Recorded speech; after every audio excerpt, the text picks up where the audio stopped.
3D printing വീടുകൾ സംസ്ഥാനത്തും 500 ചതുരശ്ര അടി വിസ്തീർണമുള്ള വീട് പൂർത്തീകരിക്കാൻ ഇനി 28 ദിവസം. തിരുവനന്തപുരം 500 ചതുരശ്ര അടി വിസ്തീർണമുള്ള വീട് 28 ദിവസം കൊണ്ട് പൂർത്തിയാക്കാവുന്ന 3D പ്രിന്റിംഗ് സാങ്കേതിക വിദ്യയുമായി കേരള സംസ്ഥാന നിർമ്മിതി കേന്ദ്രം.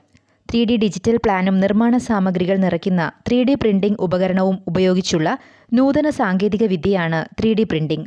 ആഭരണങ്ങളും വാഹനങ്ങളുടെ ഭാഗങ്ങളും പലതരം ഉപകരണങ്ങളുമൊക്കെ 3D പ്രിന്റിംഗ് വഴി നിർമ്മിക്കാറുണ്ടെങ്കിലും കെട്ടിട നിർമ്മാണ രംഗത്ത് സംസ്ഥാനത്തെ ആദ്യ പരീക്ഷണമാണിത്. കേന്ദ്ര നഗരകാര്യ മന്ത്രാലയവുമായി ചേർന്ന് ചെന്നൈ IIT രൂപീകരിച്ച ഇൻക്യുബേറ്റർ കമ്പനിയായ tvasta വികസിപ്പിച്ച സാങ്കേതിക വിദ്യയാണ് ഉപയോഗിക്കുന്നത്. കമ്പ്യൂട്ടറിൽ അപ്ലോഡ് ചെയ്യുന്ന കെട്ടിടത്തിന്റെ 3D ഡിസൈൻ അനുസരിച്ച് നിർമ്മാണ സാമഗ്രികൾ നിറച്ച 3D പ്രിന്റിംഗ് ഉപകരണം വീടിന്റെ ഭാഗങ്ങൾ നിർമ്മിക്കും. കട്ടകൾ ഉപയോഗിക്കില്ല. പ്രത്യേകം തയ്യാറാക്കിയ കോൺക്രീറ്റ് മിശ്രിതമാണ് ഉപയോഗിക്കുക. രൂപകൽപ്പനയ്ക്കനുസരിച്ച് പാളികളായി മിശ്രിതം നിക്ഷേപിച്ചാണ് നിർമ്മാണം. മെഷീൻ നിർമ്മിതി ആയതിനാൽ ചിലവ് കുറവാണെന്ന് ഇവർ പറയുന്നു. ഒരേ തരത്തിലുള്ള നിർമ്മാണങ്ങൾക്ക് യോജിച്ച പദ്ധതിയായതിനാൽ പല പ്രൊജക്റ്റുകൾക്കും ഇവ ഉപയോഗിക്കാം. സങ്കീർണമായ രൂപകൽപ്പനയും എളുപ്പത്തിൽ നിർമ്മിക്കാമെന്ന് ഇവർ അവകാശപ്പെടുന്നു.